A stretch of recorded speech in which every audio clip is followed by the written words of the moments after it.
Hello, and welcome to another edition of the Archer Point Retail Video Blog Series. Today we continue our series of short blogs that address how discounts are applied at the point of sale. In part 1 of the series, we showed the basics of a cashier giving discretionary line and total discounts at the POS. In this blog, we'll explore using the back office settings to place limits on the discounts that can be given. Adding to our user story from part 1, we will add the requirement that cashiers should have limits as to how much discount they can give. The system should be able to assign these limits by groups of cashiers or for an individual cashier. Managers should be able to approve higher discounts, but managers themselves would still have limits. We should also be able to exclude certain items from being discounted.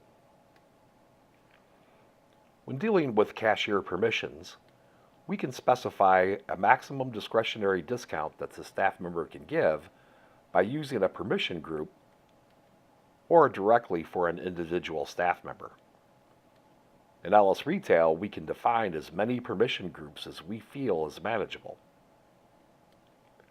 If a staff member is given a different permission value from the group they are assigned to, the system will show both the staff-specific value as well as the value from the permission group. In order for manager overrides, we should define at least 2 permission groups. Now let's take a look at our back office setup for permission groups and staff. We've set up 4 permission groups: cashier, senior cashier, manager, store manager, and given them discounts, maximum amounts that they can give at the POS. For a cashier, they're allowed to give a 20% line discount and a total discount of up to 10%.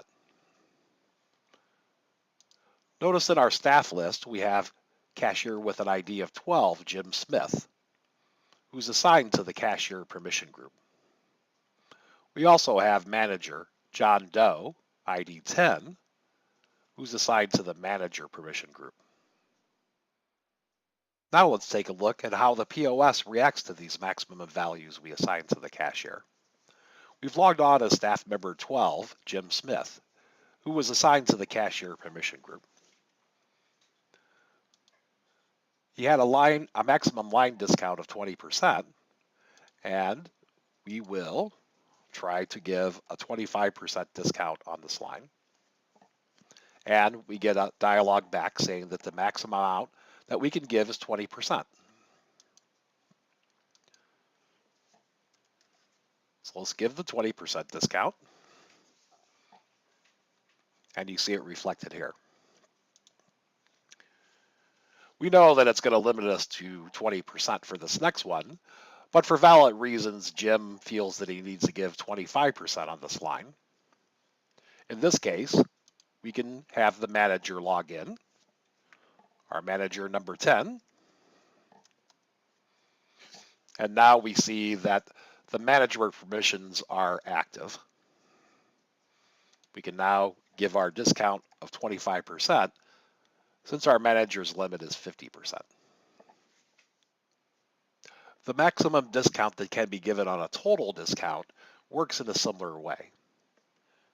We are logged on as staff member 12, Jim Smith, and our manager privileges are no.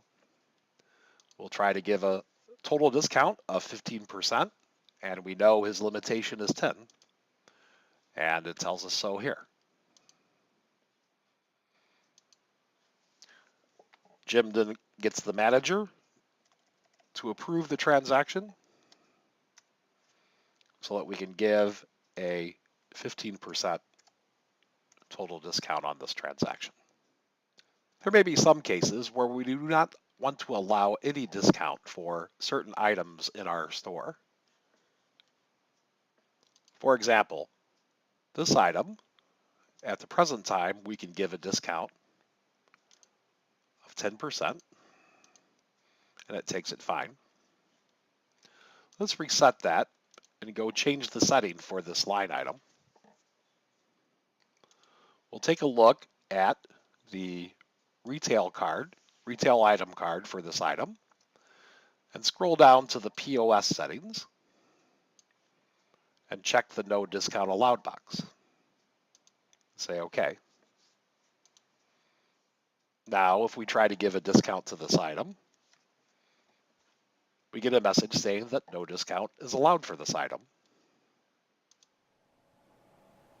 Thanks for watching, and stay tuned for part 3 of the manual discount series, where we'll explore requiring our cashiers to enter reasons when giving discounts.